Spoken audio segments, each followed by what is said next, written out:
Good morning all of you. बच्चों, आज हम सभी अतिसार रोग पढ़ने जा रहे हैं, जो अशुद्ध जल से फैलने वाले रोग नामक पाठ से लिया गया है। और अतिसार को फैलाने वाले जीवाणु का नाम है एस्चेरिचिया कोलाई। कौन सा नाम है?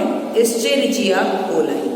तो क्लास 10 हम सबसे पहले ये समझ लें कि किस जीवाणु के द्वारा ये फैलता है। ये 2 नंबर में आपसे पूछा जाता है, और जब आप 6 नंबर के प्रश्न को लिखते हैं तो 6 नंबर का प्रश्न दीर्घ होता है, जिसमें आप नाम भी लिखेंगे, कारण, लक्षण और बचने के उपाय भी लिखेंगे, तीनों चीजें। तो आज हम आपको 6 नंबर का ही प्रश्न करा रहे हैं। जब 2 नंबर का पूछा जाएगा तो 2 नंबर में आप केवल उसका नाम आपसे पूछा जाए तो नाम लिखेंगे और संक्षेप में उसके बारे में लिख देंगे। तो सबसे पहले आज हम पूरा आपको पढ़ा देते हैं किस जीवाणु के द्वारा होता है, एस्चेरिचिया कोलाई नाम से। ठीक है, तो अब अतिसार होता क्या है, सबसे पहले हम ये जान लेते हैं। अतिसार में डायरिया जो है उसी को कहते हैं। अतिसार जो होता है वो डायरिया को कहते हैं, जिसमें जल की कमी हो जाती है।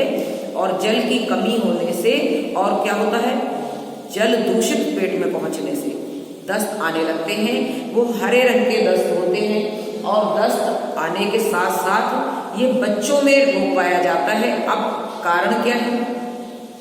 दस्त आने के साथ साथ पानी की कमी हो जाती है और कमजोरी इतनी ज्यादा हो जाती है कि जो कवर करना मुश्किल हो जाता है, और बच्चों में पाया जाता है। कई बार बच्चों ऐसा भी देखा गया है कि 25 से 30 बार हरे रंग के दस्त बच्चों को आ जाते हैं, जिसमें डॉक्टर के पास पहुंचने तक, अगर कहीं दूर दराज गांव में वो रहता है बच्चा, या सुविधा नहीं है लाने की, शहर में भी रहता है, या ध्यान नहीं दिया, किसी भी कारण से उसकी मृत्यु तक हो जाती है। तो सबसे पहले ध्यान क्या देना होगा कि उसे उबला हुआ जल दिया जाए। जब यह रोग हो जाता है और जीवाणु अंदर प्रवेश कर जाता है तो निश्चित रूप से ये जल रोग है, और जल गंदा पहुंचा तो एस्चेरिचिया कोलाई नामक जीवाणु ने इसको आपके शरीर में फैलाया। अब बचने का उपाय क्या करना है?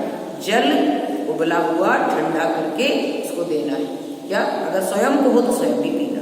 डॉक्टर को सर्वप्रथम जाकर दिखाना है, जो कि डॉक्टर सलाइन वगैरह चढ़ाते हैं, ग्लूकोज चढ़ाते हैं, जिससे आपको थोड़ा सा जल की पूर्ति हो जाती है। तो डॉक्टर को दिखाना चाहिए और इसका टीका लगवाना चाहिए बचाव के लिए।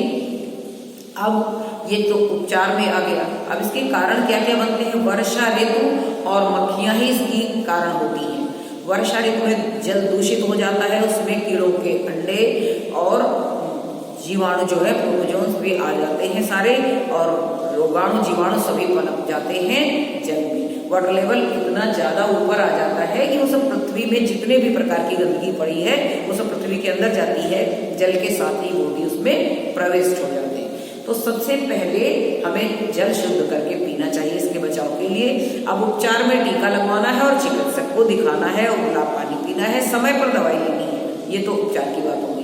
कारण आपने जान ही लिया है कि वर्षा ऋतु में जब छोटे बच्चों को होता कैसे, वो बॉटल भी पीते हैं, तो जो बॉटल पीने में मक्खियां कई बार उस पर बैठ जाती हैं, और कई बार कारण क्या बन जाता है कि बॉटल सही से धुल नहीं पाती, और गर्मियां होती हैं, क्योंकि बारिश की गर्मी बहुत ज्यादा प्रचंड होती है, तो उस गर्मी के कारण दूध फट जाता है, और उससे भी जीवाणु कीटाणु उसमें पनप कर आपको बीमार कर सकते हैं। इसलिए बच्चे को जितनी बार दूध दिया जाए उतनी बार बॉटल को अच्छे खौलते पानी से धोकर शुद्ध साफ किया जाए।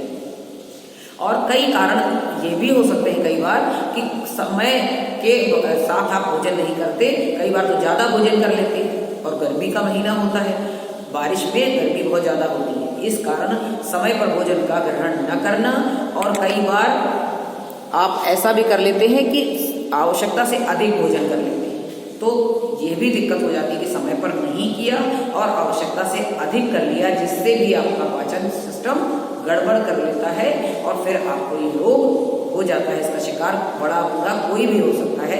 तो बच्चों चलिए, आज के लिए हमने पढ़ा अतिसार रोग, इसका लिखकर अभ्यास आपको करना।